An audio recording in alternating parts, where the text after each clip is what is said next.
นางเรือเลยนางเรือไปในเมือง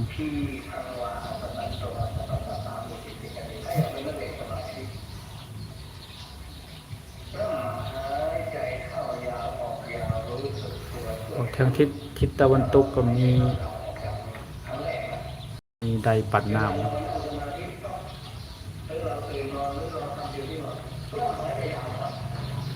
นี่คือตรงต้นไม้ต้นมะงิ้วนะก็มีไดปัดน้ำเป็นไดน้อยได